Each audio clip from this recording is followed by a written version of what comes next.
अल्हम्दुलिल्लाहि वहदा वस्सलातु वस्सलाम अला मन ला नबी अबादा अम्मा बाद।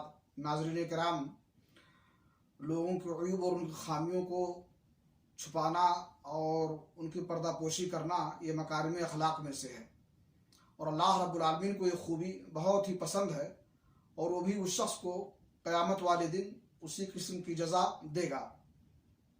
सही मुस्लिम शरीफ की हदीस है, अल्लाह के नबी जनाब मोहम्मद रसूलुल्लाह सल्लल्लाहु अलैहि वसल्लम ने फरमाया, ला यस्तुरु अब्दुन अब्दन फि दुनिया इल्ला सतरहुल्लाहु यौमल क़ियामा। कोई बंदा जब किसी बंदे की दुनिया में पर्दापोशी करता है तो अल्लाह रब्बुल आलमीन क़यामत के दिन उसकी भी पर्दापोशी फरमाएगा, यानी उसके अयूब पर उसका मुआखज़ा नहीं करेगा या उसके अयूब पर उसकी बासपुरस नहीं करेगा, या बासपुरस करेगा भी तो लोगों के सामने नहीं, अला रूसिल अशहाद नहीं, बल्कि तन्हाई में, ताकि वो शख्स किसी के सामने शर्मिंदा ना हो और रुसवा ना हो। अल्लाह रब्बुल आलमीन से दुआ है कि अल्लाह ताला हमें तौफीक बख्शे कि हम लोगों की खामियों और उनके अयूब के प्रचारक न बने, बल्कि उन पर पर्दापोशी करने की कोशिश करें। अल्लाह हमें इसी तौफीक बख्शे। वाखिर दाना वाना अल्हम्दुलिल्लाहि रब्बिल आलमीन।